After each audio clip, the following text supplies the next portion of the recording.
Hello friends. आज हम एक इंटरेस्टिंग मेडिकल नेग्लिजेंस टॉपिक के बारे में बात करेंगे, जिसमें इशू था एमआरआई की रिपोर्टिंग में एक मिस्टेक होना। और वहाँ पे डिस्कशन हुआ क्लिनिकल कोरिलेशन से क्या फ़र्क पड़ता है। रिसेंटली नेशनल कमीशन ने अभी 27 फरवरी को इस पे अभी अपना फाइनल डिसीजन लिया है। कंप्लेनर ने क्या कहा? उसने कहा, मैं 13 जनवरी 2007 को एमआरआई करवाने गया। मेरे पास प्रिस्क्रिप्शन नहीं थी। मैंने मेरे बच्चे की एमआरआई कराई। उसके सिर दर्द था और विज़न प्रॉब्लम थी। डॉक्टर ने एमआरआई की और उन्होंने लिख दिया रिपोर्ट नॉर्मल है। स्पेशली उन्होंने लिखा Shaila orbit and retro orbital area normal है। डॉक्टर के कहने पे मैं ऑप्थेल्मोलॉजिस्ट को दिखाने गया। उसने कहा विज़न दोनों तरफ की नॉर्मल है। लेकिन कुछ ही दिनों बाद मेरे बच्चे की विज़न डिक्रीज़ होनी स्टार्ट हो गई। लेकिन जिसके पास भी मैं गया उन्होंने नॉर्मल एमआरआई देख के और दूसरे मेडिकल एग्जामिनेशन करके उन्होंने सब नॉर्मल कहा। मैंने न्यूरो को भी दिखाया। उन्होंने मुझे सस्पेक्ट किया माइग्रेन का, लेकिन एमआरआई नॉर्मल थी। उन्होंने कुछ ऐसा सस्पिशन नहीं डायग्नोज किया। लास्ट में मैं जब पीजीआई गया, पहली विजिट पे उन्होंने भी कुछ नहीं किया। सेकंड विजिट पे उन्हें सस्पिशन हुआ तो उन्होंने, वहाँ के डॉक्टर ने कंट्रास्ट एमआरआई एडवाइस की। जब मैं कंट्रास्ट एमआरआई कराने इसी सेटअप पे गया, इन्होंने मुझे बोला कि एक ग्रोथ, फंगस लाइक ग्रोथ है। इन्होंने पुरानी रिपोर्ट ले ली और जहाँ पे शैला लिखा होता वहाँ पे वाइटनर अप्लाई कर दिया। उसके बाद मेरे बच्चे का इलाज कई सेक्टर पे चला, कई जगह कीमोथेरेपी वगैरह चली। धीरे धीरे ट्रीटमेंट चलते हुए उसकी विज़न धीरे धीरे डिक्रीज होती गई एंड फाइनली वो बच्चा मेरा एक्सपायर हो गया। ये डॉक्टर की शेयर नेग्लिजेंस थी, जिसके कारण मेरे बच्चे का ट्रीटमेंट डिले हुआ। अगर वो टाइमली डायग्नोज हो जाता तो शायद मेरा बच्चा बच जाता। डिफेंस में डॉक्टर्स ने कहा कि पहली जो एमआरआई स्कैन थी वो बिना किसी प्रिस्क्रिप्शन या क्लिनिकल एग्जामिनेशन के की गई थी। उस टाइम बच्चे का जो विज़न था वो भी पूरा नॉर्मल था, कोई विज़न लॉस उसको नहीं था।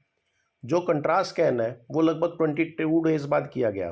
तो ऐसे में ग्रोथ धीरे धीरे इतनी प्रोमिनेंट होगी कि वो दिख सके, इसलिए ग्रोथ सेकंड स्कैन में दिखी, फर्स्ट में नहीं दिखी। किसी भी कंट्रास्ट एमआरआई से पहले कोई भी डॉक्टर ये आइडेंटिफाई नहीं कर सकता कि इसमें कोई ऐसा ट्यूमर था। मैंने पेशेंट को कोई भी ट्रीटमेंट नहीं दिया, हमने सिर्फ एमआरआई की। उसके अलावा बहुत से डॉक्टर्स थे जिन्होंने दिखाया, उन्होंने भी ये पॉइंट मिस किया। हमने कोई भी वाइटनर पुट नहीं किया जैसा कि पेशेंट कह रहा है।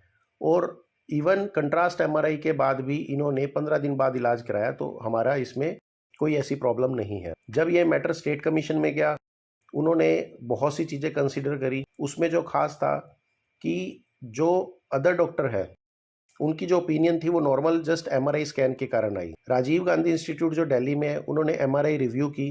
जब उन्होंने रिव्यू की फर्स्ट एमआरआई जो नॉर्मल नॉन कंट्रास्ट थी, उसमें भी उन्होंने ग्रोथ के बारे में मेंशन किया। जो स्टेट कमीशन है उसने माना ये एरर ऑफ जजमेंट नहीं है, ये नेग्लिजेंस है, जिसके कारण धीरे धीरे लॉस ऑफ विजन हुई। इन्होंने नेग्लिजेंट करार करते हुए 20 लाख कंपनसेशन, 10 लाख कॉस्ट और 10,000 लिटिगेशन कॉस्ट अवार्ड कर दी। एग्रीव्ड होके patient party, doctor party national commission में गए। नेशनल कमीशन ने भी देखा कि फाइंडिंग सेम है।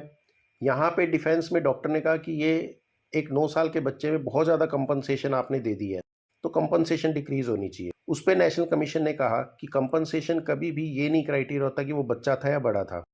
अगर 9 साल के बच्चे में हम ये देखें कि उसकी आपके कारण आंखें चली गई, जो एक परमानेंट थी, जो उसके लिए फिजिकल प्रोफेशनल डिसएडवांटेजेस थे, ऐसे में बच्चा अगर बड़ा होता तो उसकी शादी के भी दिक्कत आती, बहुत सी प्रॉब्लम आती, उसको हर जगह ले दिक्कत आती।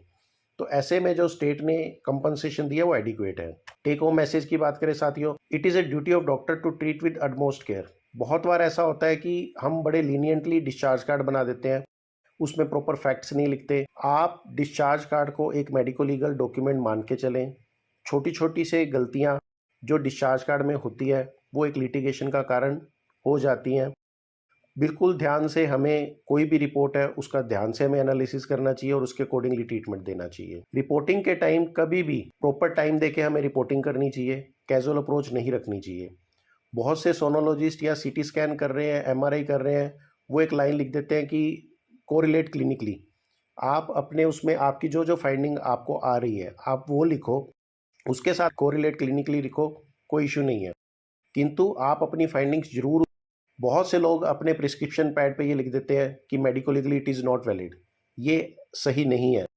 कोई भी पेशेंट आपको मेडिको लीगली किसी भी डॉक्यूमेंट को डॉक्टर के ले जा सकता है। Thank you friends. अधिक जानकारी के लिए आप हमें कंटेक्ट कर सकते हैं हमारे ईमेल आईडी पे। आपकी कोई क्वेरी है तो नीचे कमेंट्स पे भी दे सकते हैं। इस वीडियो को अधिक से अधिक शेयर और सब्सक्राइब करो ताकि लॉ के वर्ड्स हर डॉक्टर को पता हो और वो आराम से अपनी रूटीन प्रैक्टिस कर सके। Thank you. नेक्स्ट वीडियो में हम डिस्कस करेंगे कैसे डॉक्टर्स ने डेंगू के केस को जीता। इस केस में डेंगू से डेथ होगी, लेकिन क्या क्या तर्क दिए जिससे वो इजीली जीते। Thank you friends.